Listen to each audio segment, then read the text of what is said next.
Good afternoon, everybody. Welcome to Sheridan. My name is Ronni Rosenberg, and I have the pleasure of serving as the Dean of the Faculty of Animation, Arts, and Design. Before we get started, I would like to acknowledge that all of Sheridan's campuses reside on land that for thousands of years before us was the traditional territory of the Mississaugas of the Credit First Nation, the Anishinaabe Nation, Huron-Wendat, and the Haudenosaunee Confederacy. It is our collective responsibility to honor and respect those who have gone before us, those who are here, and those who have yet to come. We are grateful for the opportunity to be working on this land. We are thrilled that you have joined us here today to welcome the rock stars of the amazing show, Blown Away. Sheridan is so proud to have played a significant role, both behind the scenes and in front of the camera, in bringing Blown Away to life. And as Canada's largest art school, we have a rich history in glass education. Our glass program is one of the 5 studios of what has become a 4 years honors Bachelor of Arts of Crafts and Design, and this year marks the 50th anniversary of the glass program. Our graduates are practicing glass artists, many of whom own their own studios found across Canada, working in all domains of fine art, public art, and industrial design.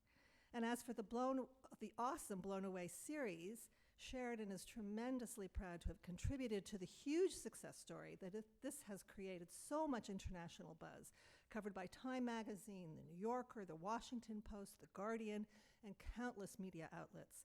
Everyone has become alerted to the beauty, ingenuity, and complexity of this art form. So now, without further ado, please join me in welcoming Melanie Egan, Director of Craft and Design at Harbourfront Centre, to the stage, who will introduce the remainder of the panel and get this wonderful discussion underway. Thank you.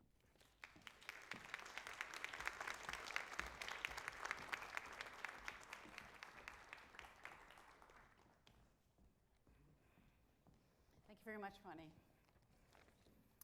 So good afternoon and welcome to Blown Away at Sheridan. Once again, my name is Melanie Egan. I'm the Director of Craft and Design at Harbourfront Centre, and I'm really excited to be your host and moderator today.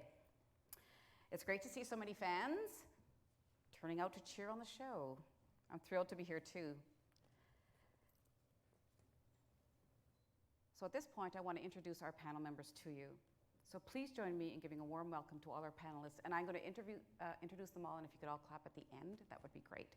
So we have Koen Vanderstukken, creative consultant for the series and studio head for Sheridan's Glass program. We have Donna Luke, to my direct left, vice president of MarbleMedia, which is the company that produced the series.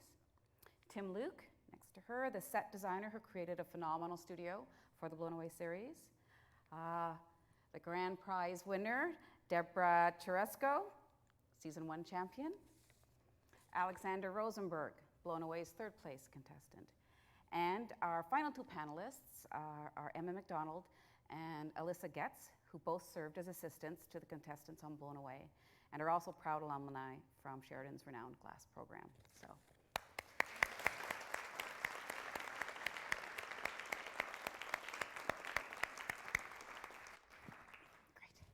Comfortable. So, Donna, the first question is for you. Can you tell us where the idea for the series originated? The idea for this series originated with a development team. We had a number of interns that we have. Most years we give people the opportunity to come to Marble and talk about development. And we were trying to think about a new and exciting competition show. And one of the interns said, what about glass blowing? And that was it. So Koen, building on the idea for the series, you were approached very early on in the planning of the series to serve as a creative consultant. What were your thoughts when you were pitched the idea for the show, and can you expand on your role? Well, my first thought, I didn't know what to think when I got the email. With the first meeting that we had in Toronto, one of my questions was, do you have a budget? And she says, yeah, we have a decent budget. And when she named the budget, I thought that, okay, we can have a melting furnace for that price, and then we're about done. So, but that wasn't my biggest concern. Like, my biggest concern was, like, what kind of show is it going to be? Is it going to be like bickering glass blowers? Because then I'm not interested. But she, from the start, she was able to convince me there was going to be like high quality, that the artistic part of it was very important. So yeah, so I agreed to step in, and like I was involved with most steps until the whole thing was shot. Great, thank you. So these are questions for the wonderful participants in Series 1 Blown Away. Alexander, what intrigued you about the show, and what inspired you to apply when you first heard about it? Well, I think I've been pretty candid about this. I was just like totally desperate for a job. I mean, it's real. I had left a career, like a tenure track teaching job where I was heading a glass program, kind of without a safety net, and I was kind of cobbling it together. And I saw the call for something where I could potentially be paid for, you know, doing glass, which was something that I was good at. So I threw my name into the hat. History, great. Deborah, what about you? What were your first impressions? My first what? Your first impressions, and sort of what intrigued you? Why did you want to be on the show? Oh, like a similar question to A Alex. similar question to Alex. I thought, The same question. okay, thank you. It's amazing I made it through the show, right? That was an intense challenge. Okay. Well, I saw the call, the open call. For a long time, it kept coming into my inbox, and I was like, reality TV, I don't know. I imagined the worst of it, you know, the drama. I watched another show having to do with art and reality TV, and it got really negative criticism for doing art challenges that were presented externally. Assignment-based art challenges doesn't necessarily ring true to art, and I was like getting on that bandwagon, being a little critical of the idea, I think. And then the actor in me kicked in. I was like, what, are you crazy? Don't you want to be on Netflix? And then, reason one, that was reason two. I really wanted to use, if I got on, the whole series as a piece of art and use it as a global platform. You don't get many opportunities as a glass blower to be a celebrity or have that kind of voice, and I knew that would be a chance for me to have a more public presence and get my message out there, that something that had been important to me the entire time I've been learning glass and doing glass. Great. That's number one. Okay. Thanks. Great. So, so once the concept of the show was nailed down and you had the 10 artists selected, it came time to build the set. So Tim, this question is for you. Can you tell us how the space was selected, what inspired the set design, how you pulled it all together, and what I understand was a pretty short period of time? Yeah, it was a fairly short space of time. It became clear pretty early on, having spoken to Koen, that the temperature was going to be insane, and any regular studio just wouldn't have cut it. There would have been too many problems with all the wiring and all the windows and the glass. So I really trolled around Hamilton an awful lot trying to find a big industrial space. It was big enough that would fit 10 glass blowers plus all the equipment. And that took a while, but we found a space that was just a big blank canvas. It was just a big white box, basically. And it was really more a matter of what I didn't want it to look like in the beginning. I didn't want it to look like a regular reality competition show. I didn't want it to look like the kind of frivolous kind of show that Debs was referring to earlier on. I wanted to have a much more serious feel. And so I did a bit of research on factories from really the early 1900s, and I wanted it to feel like it'd been there, rusting and being used for that length of time. And when the guys came out for the first time, to feel like it really was a really old glass-blown studio and had a seriousness about it. And I think we achieved that, yeah. I agree. Yeah. I think it looked great. Yeah, thank you. So Koen, actually, can you add a bit of explanation regarding like the technical requirements for building a studio with like 10 glory holes? Like what? Well, that was one of our biggest concerns. Where do you find a studio with 10 glory holes? It doesn't exist. So the only option is to build it. Buying the equipment didn't fit the budget. So the only option was making the equipment. So So there were two things from the start that were really clear to me, that like, A, we needed Sheridan to be able to get the equipment ready and to have the technical expertise that we needed, and the support from like students and graduates, and B, that we needed Corning to have the credibility towards the other artists to apply. But so in Sheridan, like, we built like 10 glory holes, the marvers, the benches, like half the studio, and we had exactly from the day that I started designing it and ordering the material to rolling out all the material was 2 weeks, because school was starting on September 1st or 2nd, and so we had to be out by then. And Emma and Alyssa were two of the 6 or 7 students and alumni that helped, and we just basically worked day and night, like from early morning till late at night. Great. And it's, yeah, I think it's amazing that we even like managed to do it. Like, It wasn't fun at the time because it was stressful. It sounds pretty stressful, actually. Was it all TSSA approved and everything, as far as that was concerned? well, that was the other nightmare. Oh, okay. So that is. So we don't the have to answer approval that takes question. time. And so basically, long story short, the day that we started shooting the first episode, we still hadn't tested the equipment. So the first time that we started all the equipment was the moment that we needed it to shoot. And I think the TSSA got approved like 2 hours after we were supposed to start. So, Nice. so it was like really like to the last minute. Yeah. Oh my gosh. So actually, I have a question for Emma and Alyssa. I'm guessing it was kind of an amazing, unique experience for the two of you. So can you chat a bit about what it was like to work with these artists who, yes, they were all incredibly amazing, but that pressure to fight elimination each week and kind of assisting that, like how, chat a little bit about that. Tell us a bit about your experiences. Sure. Especially the first day, it was just extremely intimidating.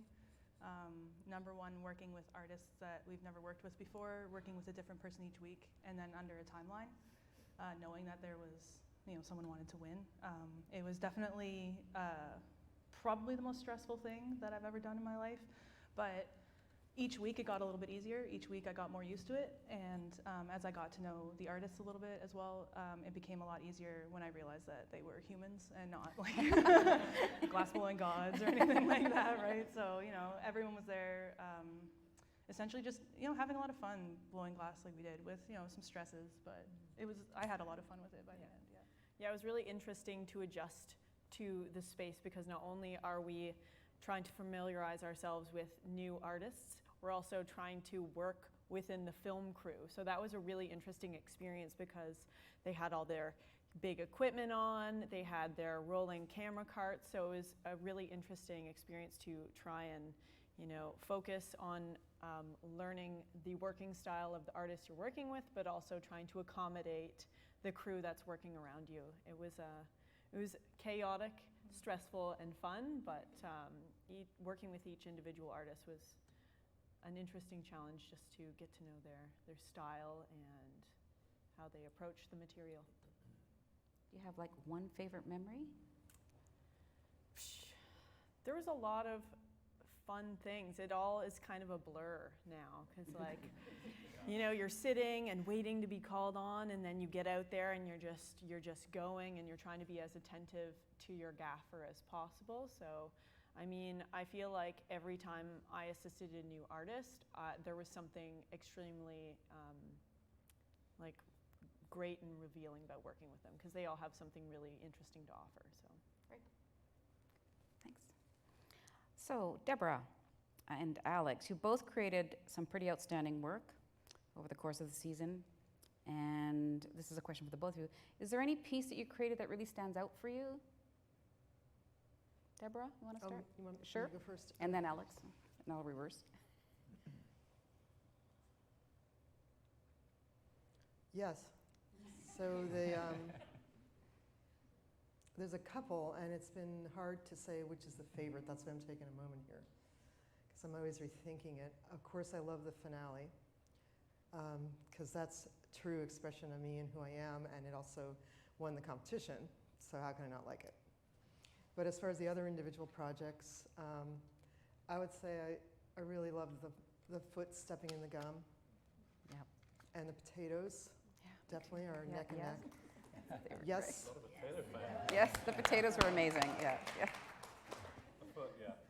Yeah. But the foot I knew would set me apart because I had focused on solid sculpting more than I think than Alex or Janusz had, and I felt like I could really nail it. The problem with that one was I knew it would be more difficult to create it. So that was stressful. So that's why it's taken down a notch because of the stress it produced.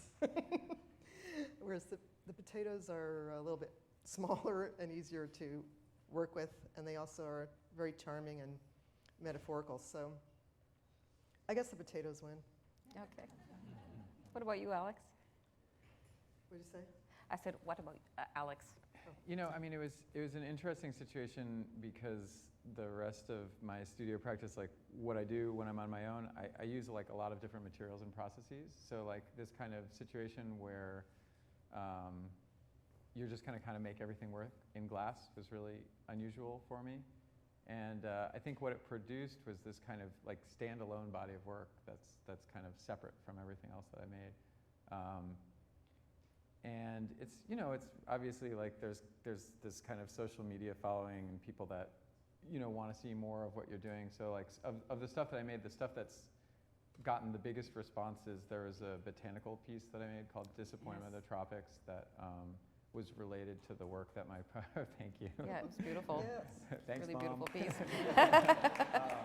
It's related to the work that my partner does. She's a historian of science who studies like 19th century botany. So that was kind of cool to like think through this idea of glass flowers, which I would totally like look down my nose at and, you know, not want to do ordinarily, but to kind of be pushed to think through that. And then we made, in this totally kind of lighthearted challenge that was pop art themed, we were making kind of like bigger versions of small things. And I was given a pill bottle, which I made kind of a big version of. And people really responded to that in kind of an interesting way. Like, it's certainly not, like the response isn't really in the tradition of pop art. It's more like ironic, you know, and the kind of Sackler Corporation and the opioid crisis. Like that's the kind of reception that I've gotten to that piece. So. That's great. Alex, is there like any episode you might want to forget? Of me? Yeah, I mean, well, there's or were they all good? They were all great. You know, I mean, I'd like to have a show after all this called Third Place on Reality TV. I don't know. You know, honestly, like, again, like, it wasn't really what I expected, but I had a really good time on the show. And I think we were kind of talking about this before. It's, you know, not having done television before, I didn't know this, but I think, like, the crew that we worked with were, like, especially good. And I think the production and the set design was especially good. So it was a really positive first experience. And though it was stressful in certain ways, I think the powers that be were very kind of respectful of all of the stuff that that makes it possible for us to like kind of do a good job in the shop. So I don't know. Obviously, there's like little frustrations every day in the shop, but it's really no different than when I just go in and blow glass on my own. Great, thanks. So Deborah, can you talk about the impact on your life and your career that winning the show has had for you? There's something phenomenological going on. Well, I'm fortunate in a way that I live in New York City because it's a walking city and a public transportation city, so I see a lot of, or run into a lot of people. And, they recognize me and want to connect with me in a really heartfelt way. And at first I was like, oh, okay, said person that recognized me, they want a selfie. But then it got larger and larger, how heartfelt these responses were. And I realized I touched upon something that was really important in society. And it was just made me so humble that I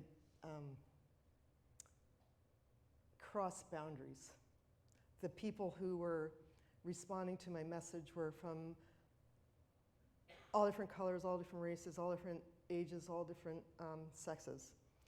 And I was like, that's really cool. Like, it wasn't just my demographic that I was speaking to. It was larger than me. It was a phenomenon. And that's so fulfilling to me. So that's something I really want to double down on in my own art, keep taking the message forward, finding ways to take it forward. It's still early in the impact it's had in my life. But I realized I got last week from a Canadian it was a podcast called Chosen Family, that I am a gay icon. So now I have this responsibility to carry that forward. And I really want to find ways to do that. That's the trick now, is how do I, the character that I am on the show, how do I keep moving that forward so that voice that people really responded to, that empowered these people, I can be the spokesperson for that still. This is something that is a mystery to me, how to do it. I'm starting to figure it out, but I really want to be that person. So I don't, things are starting to unfold, but that's still a little bit of a mystery. And that's life-changing. It is life-changing. Yeah. Thank you so much. Alexander, I'm going to ask you a question. It's funny, I ask a lot of people who I interview to come into the studio at Harbourfront Centre the same question. But I think it's an important question because I think the answers are so diverse from people who work with materials, whether it's glass, whether it's ceramics. So, Alexander, what is it that you love the most about working with glass?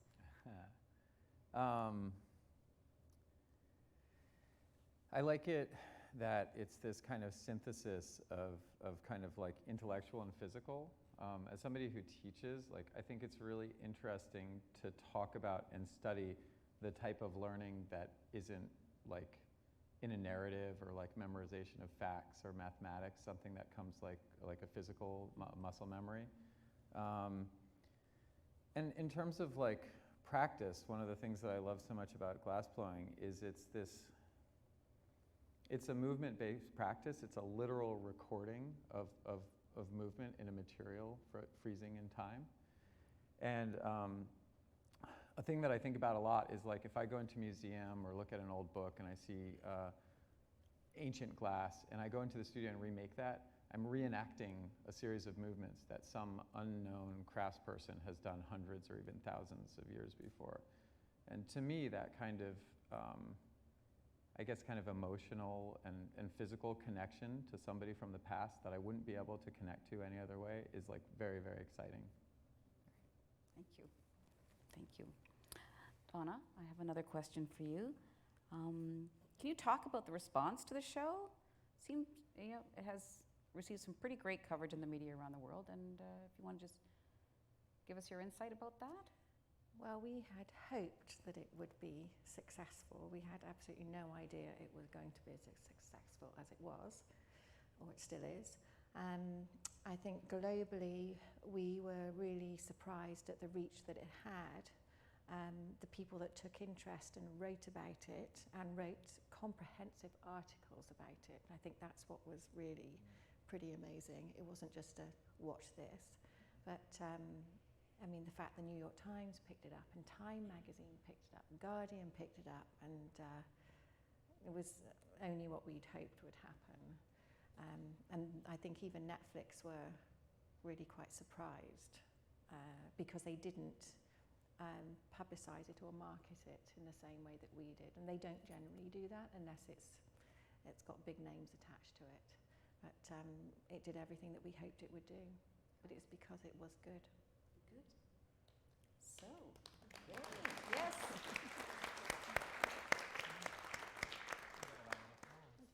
Yes, that's great. So, any intel from Netflix? Season 2? When's it? Netflix are very interested in season 2, and we are talking to them actively at the moment. Fantastic. We'll know very soon. Yes.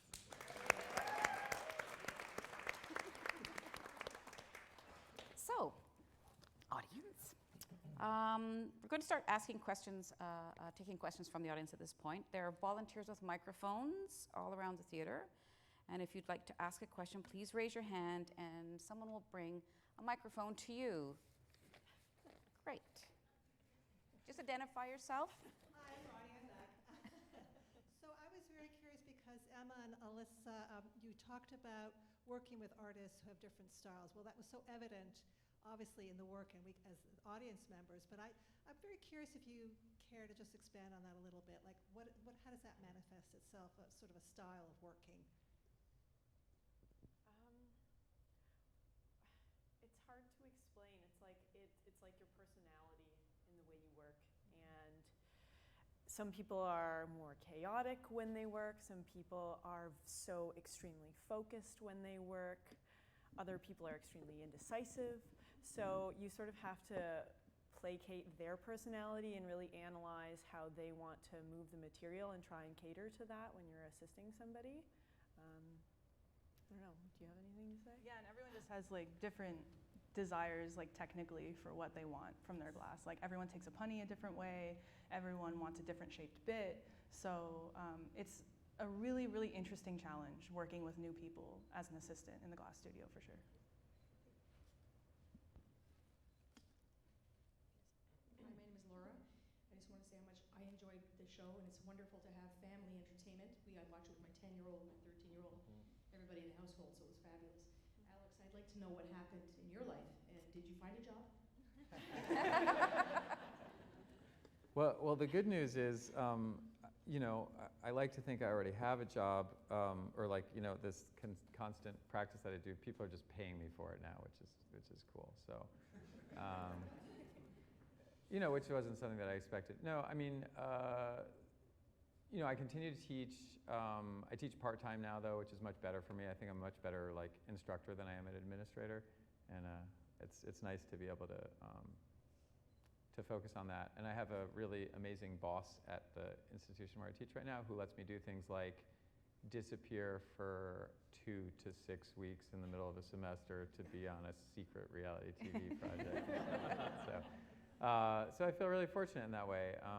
And you know, I just I'm making stuff. The kinds of, what this has done. You know, we a few of us, or I think most of us, have received this like really robust social media following, and what it's provided is an audience to do things on kind of this small scale that I like to work, where I can make the stuff that I want to make, and I can, you know, say this is available and people buy it, and it's just really, I don't know, I feel very fortunate. It's a wonderful way to work, you know, to make things that you love and have people who love them maybe as much as you do want to buy them.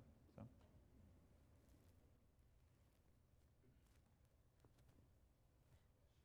Over here. Thank you.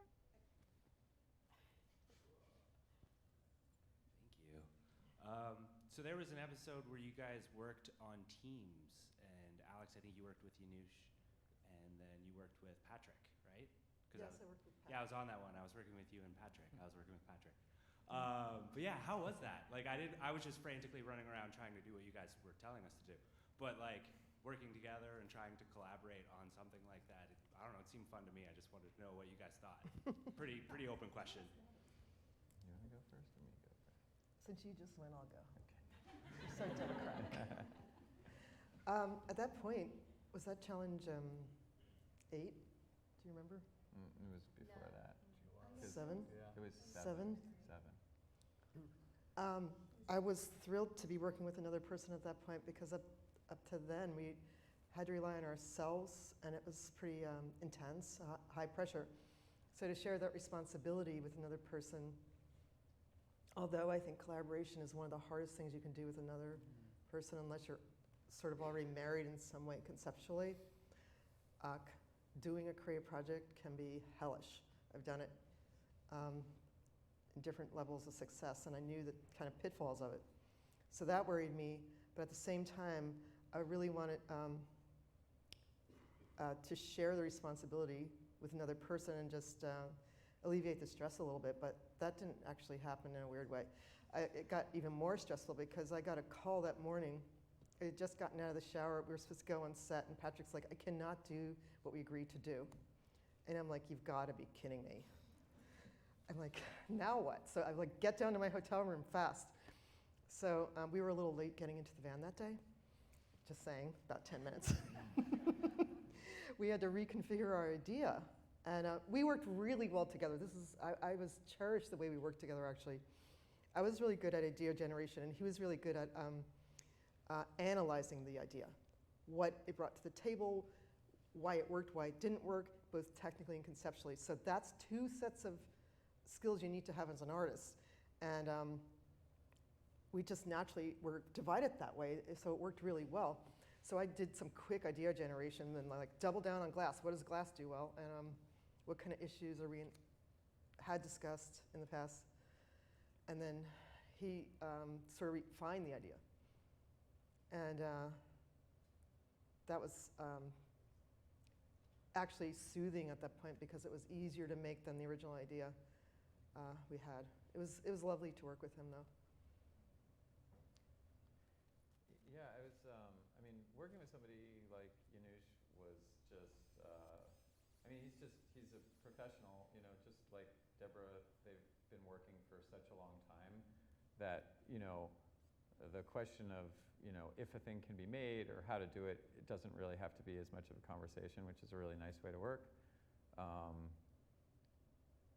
I don't know. Yeah, he's just really, really good at what he does. It was, we actually have plans to work. In fact, I have a trip in a couple weeks that's taking me back out to that area, and he was texting me the other day, and he's like, "Are you gonna have time to work in the shop?"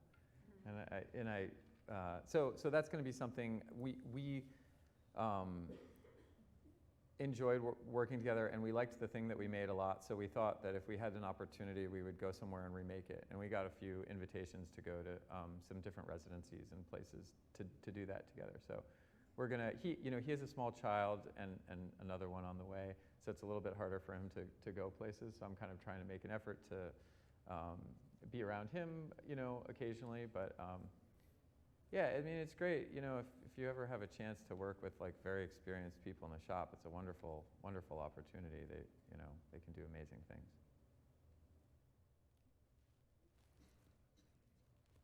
Right here. Hi, I'm Lori, and I had a question for you, Deborah. I watched the show, and it was very good for the different characters and the different people. But it's a rather simple question. Uh-oh.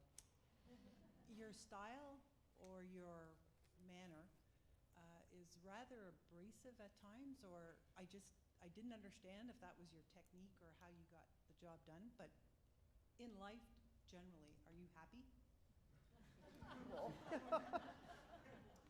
Yeah.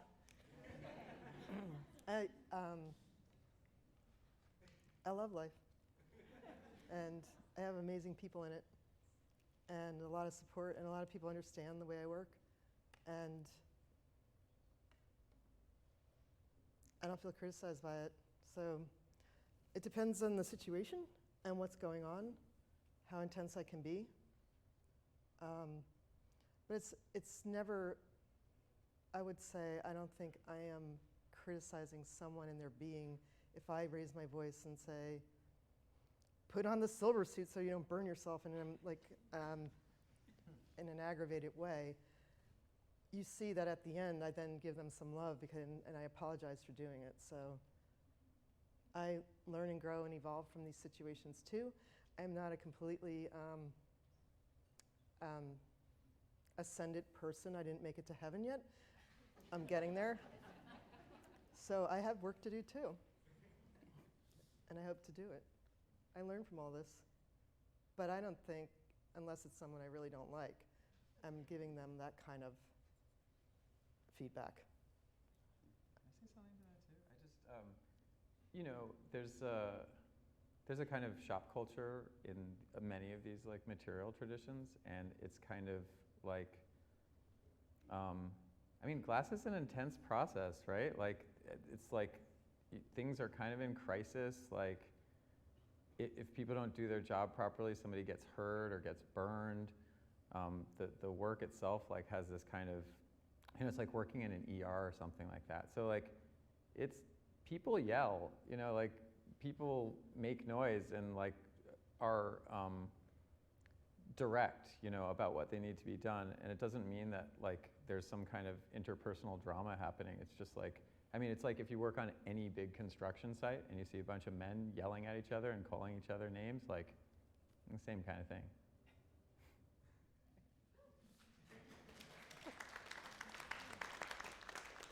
There's another question right up front. In the back as well. Do I have the mic? Hello? Okay. My name's Angela. Hi, I love the show.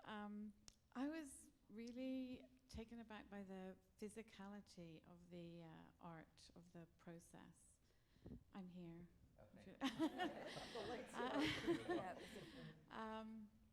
So do you like train or work out to do that? Or and also the heat. I mean, you seem to be not that protected when you're working with that really hot glass. So any of the four of you, actually. I get enough exercise in the hot job. I don't work out. I feel like I try and like make sure I stretch and stuff because it relieves the tension in my body, but for the most part, it's like glass is an endurance test on yourself, and I think as long as you're making sure you're eating properly and hydrating enough, you can really push yourself and your team to like work extremely hard to complete a piece, but you just sort of adjust to the heat over time. Yeah, I mean, I'm kind of a big baby about it, and I think I'm like weak and genetically ill-equipped for physical activity. So, you know, there's a certain temperature. This is like something as I like kind of acquiesce to, I don't know, like I guess like the results of, you know, the start of like a longish career in this stuff is like, if it's going to be above a certain temperature, like I know I'm not getting certain kind of things done, you know what I mean? And like, I do other physical stuff that takes training like in the rest of my art life. It's one of the things that I like about what glass is, like that it's this kind of material that keeps you kind of a student, and you're constantly like conditioning your body and also your kind of knowledge, I guess, to be able to work with it differently. And as a result, I'm finding that I do all these other things. Like I had a project that I'm finishing a book about it now, where I was like rock climbing on the exterior of a prison, and that was like a thing that I had to train, you know, diligently for a year to be able to do that. And I feel like I know how to do that, or I know what that process is like because of learning glass. I love pumping iron. I have an awesome trainer that's I really look up to. She's so intense. I've been derailed a little bit recently because I broke my ankle a few months ago. So now I'm a pile of jelly. So that's why I'm wearing a larger shirt. But I love that physicality. I use it as part of the concept of my work. I love being capable in my body and using it as subject matter. Hi, I'm Valerie. I'm noticing with all four artists that you answered part of my question in that last question, but also speaking to the body, but also the mind. I think artists draw on other artists for their inspiration and the places they go when they need inspiration. And I'm wondering if you could speak to the idea of what you draw on or from for your own, you know, refreshment or for your own gaining of ideas and getting back to your center place. Wow, who's gonna? All right, fine. Yeah. So glass is like the perfect sculptural material in my mind because of its relationship to the way that people kind of perceive and measure the world. If you look historically, glass has been kind of the intermediary of every scientific and technological discovery, like from trying to see things that are really small to trying to see things that are really far away. Anytime that we're trying to kind of like capture, preserve, or measure the natural world, there's glass. So it's pretty cool, like, you know, if I want to talk about anything in the world, that material is a good way to do it. I also think that because of its unique and kind of exciting material properties, it's related to all this other stuff, like kind of absence and presence, you know, the idea of things that are like barely there, ephemerality, and other materials like kind of water, smoke, ice, things like that. So for me, I've always had this real attraction to this kind of, these kind of ephemeral objects, like things that are kind of there and not there at the same time, thing that kind of, the very act of observing them or trying to use them causes them to deteriorate. So that's the kind of stuff that I like. I like the idea of sculpting a liquid. Glass is a liquid. That's an incredibly interesting idea to me. So when I approach sculpting glass, I think of it as sculpting a liquid. And glass in alchemical terms, from medieval alchemical terms, is considered an androgynous material. And I agree. I fell in love with it the first time I saw it. It was love at first sight. I think that's why I felt like it represented me right then. That was over 30 years ago. So it's sort of in my DNA now. I think making things out of glass is what I want to do solely as an artistic medium because of that power of the metaphor, the material I'm using. In my recent art, I'm dealing with gender a lot, deconstructing gender of occupation, gender of space, gender of objects, and the binaries of them is the kind of thing I'm thinking about in my recent work.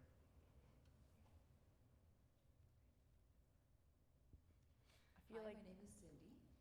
First off, thank you all for restoring my faith in reality television. It was really nice to watch a show that was both entertaining and educational. I'm not going to go on about what reality television is like nowadays, but thank you very much for restoring my faith. My question is for the folks at MarbleMedia. I'm curious to know what kinds of challenges you faced along the way over the course of creating this series. Did you feel any pressure to create conflict or drama? Because that's what so many audiences seem to demand these days. That's you. No, we didn't. And I think when we started with the concept, we were really clear that we wanted it to be a love letter to glass. And we also wanted it to feel like Chef's Table. We also wanted it to feel like the Bake Off, which it is reality, but we didn't want to pit people against each other. We knew as artists that they would just naturally want to succeed and they would push themselves anyway. And we knew that as long as we found the right artists with the right personalities, we wouldn't really have to do anything to produce them in that way.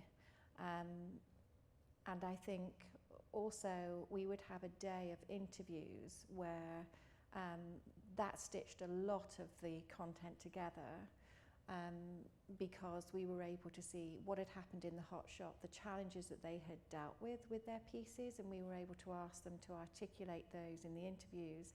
And that also gave us some of the drama, which was naturally occurring, really. But we had to fight for that because, you know, we were asked a lot. I mean, even Netflix said, please don't be nice and please don't be Canadian. And we were like, well, they were quite adamant about that. And I think we achieved that subtlety, and it was enough. But we did have to fight for that because it's not something that you can articulate until it actually happens and people see the proof. So that was, I would say, that was the biggest challenge. We have a question down here. Okay. Hi, I'm Stephen, and I'm wondering, I guess this would probably be for, it's Donna and Tim. Season 2, because I'm already looking forward to it. I was actually looking forward to season 2 as early as ever in a series. I think it was Deborah's Potatoes that did it. I just knew, wanted to see more. The hot shop, it's mothballed now, right? Or is it stripped out? Or it's still standing. Still there. Really? It Ready hasn't and been waiting. used by anybody else? Yeah, it's or- just too expensive to take it all down and to store it somewhere. I mean, it's not really a set, Okay. it's a real glass blowing factory, Alright. so no, it's better for us to leave it there. So they're able to keep it going then also with Hamilton area artists and so As on? yet, no, because it's still set up as a studio. It probably doesn't meet all the right criteria for No, it TSA doesn't. and TSA. CSA. But that would be a great thing to do further down the line for sure. Yeah. Yeah. Well, keep our fingers crossed. We also have to make it a little bit cooler because we haven't quite got that nailed down yet. It's going to be very cold there. It's livable now. It is, yeah. Yeah, I mean, all the way through the prep, Koen kept saying to me, you know, it is going to get hot in there.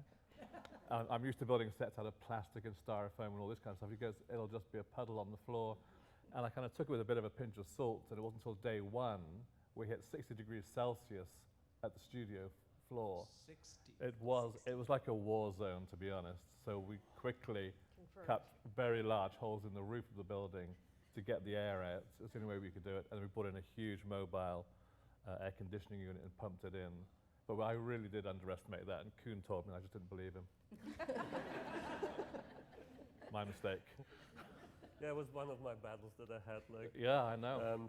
trying to convince people about like what it's really about, and yeah, like things like how warm it gets, or like Yeah. the camera people were the same. Like they did like a very small tryout a couple of days before, In front of a fan I was heater. telling them like, don't dress up too Yeah.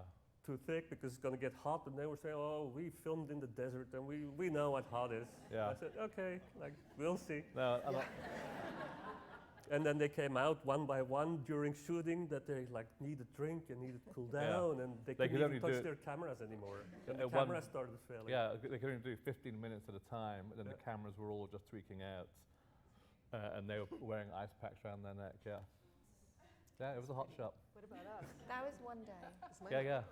Well, you know, I mean, it's like, you don't normally blow glass with like a towel on you, you know. I mean, It looked kind of good, though. It was a good idea. Thankfully, it was just the one day. Yeah, it was.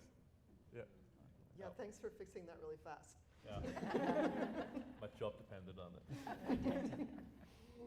Yeah.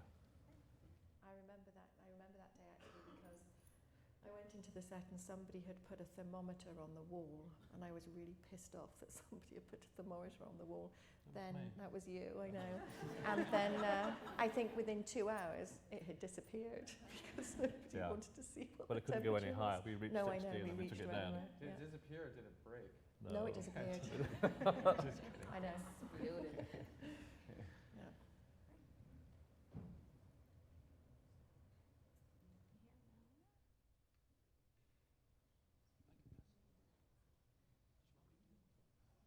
But we've got some great stories out of day one. Yeah, it really set the stage. Yeah. so to speak. Crucible, you know. Yeah, I know. Hi, my name is Sandy. I've always wondered on a reality TV show, when they do these, as you go along, there's these little side interviews where the contestants are commenting on what's happening, and I'm wondering, when do those actually take place? Do they actually pull you aside in the middle of trying to make your piece to do a little interview?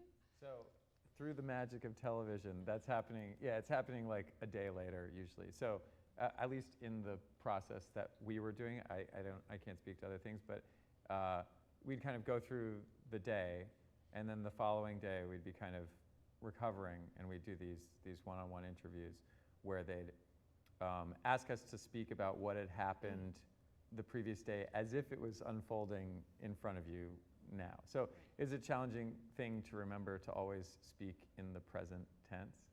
Yes. But otherwise, it was really, it was fresh in your mind. It wasn't like they were trying to make you remember like 3 days ago.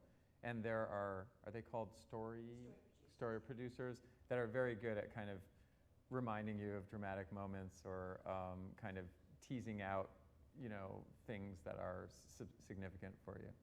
But now I'm trying to remember, do they make you wear the same clothes and like Same clothes every wet your time. hair so you look sweaty and stuff? Well, except you'll notice my hair really, and the beard grow, towards the end. And then I get a haircut at the end. So. But there were active questions too, like when the Kathy Gray would come around and ask us questions, so we got some commentary that way as well. Yeah, we had story producers on the floor during the glass blowing challenges, and the director would ask them to go and talk to each one of the glass artists while they were blowing and doing something, just so that we would understand the process. They would articulate what they were doing, what their challenges were there, but we didn't ask them to stop, I don't believe, when you were. No, you can't. You just had to do. Yeah, I don't think you did.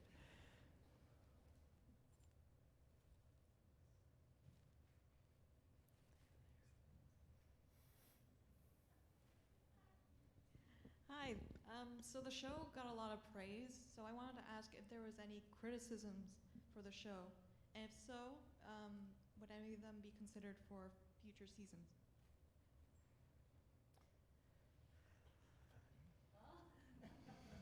I'm just trying to think. No, I don't think we did.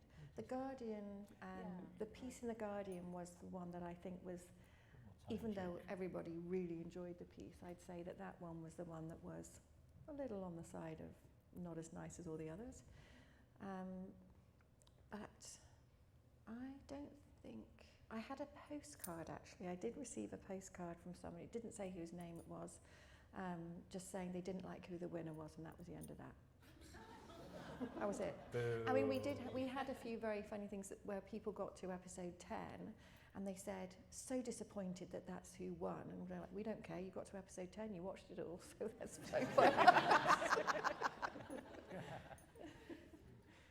One of the feedbacks I got was that people would have liked to see a little more process. Yeah. For sure.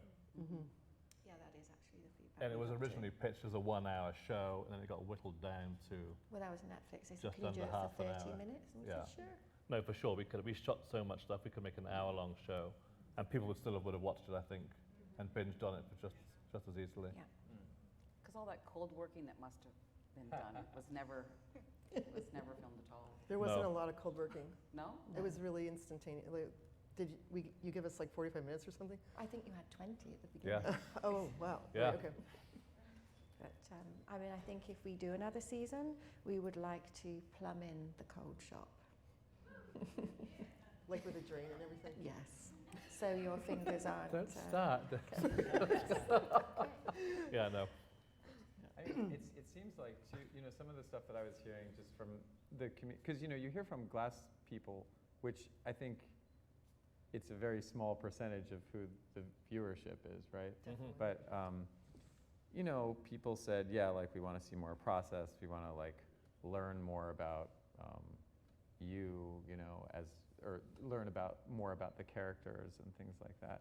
But I think it's quite good to have kind of erred on the side where people are, wanting to see more rather than, oh, we're still kind of slogging through, grinding this thing, Totally. Yeah. something like that. I think too, like, the prospect of a season 2 is like very exciting because, I mean, especially, if you work with some of the same people again, they know more like the process, watching it unfolding, and how to look at it and capture it and stuff like that. We have time for one more question. Lady in the blue hat. Hi, my name is Lina, and I have taken some glass blowing classes with the students that are on the stage, and I have learned so much from them. And I wondered if the contestants also learned from the assistants. Was it a two-way street?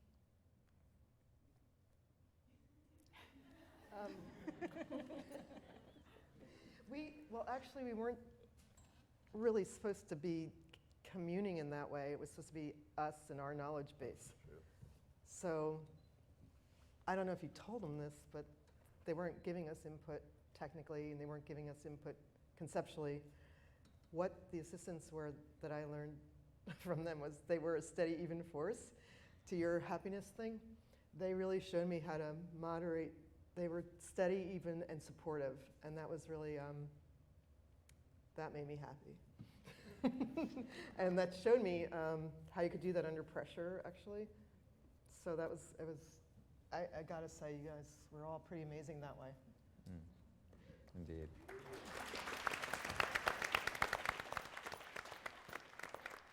Yeah, and I think, when working with new people and kind of trying to get everybody like in tune together. There's kind of a mirror being held to your ability to kind of communicate clearly and calmly in a pressured environment. I think there are aspects of shop culture that like we can practice those things as artfully as the stuff that we're trying to make. You know, I work with students all the time, so you know what kind of people are bringing me or how people are kind of understanding what's happening is really kind of a measuring stick of my ability to kind of communicate those things. Thank you. It's a lovely note to end on. I'd like to thank all the panelists. Another round of applause, please.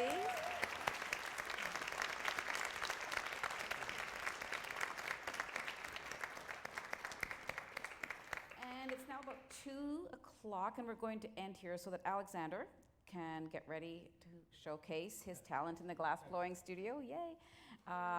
Again, thank you to everybody, and we still feel so very fortunate to have had this special peek inside the series with all of you. The Sheridan team will help guide you to the glass studio as well as to show you where the other activities are taking place, including a meet and greet with both of our glass artists. And all of the activities are also listed in the program you received earlier today. So thank you again, everybody, for attending Blown Away at Sheridan, and enjoy the rest of your visit. Oh, thank you guys. Well done. Yeah.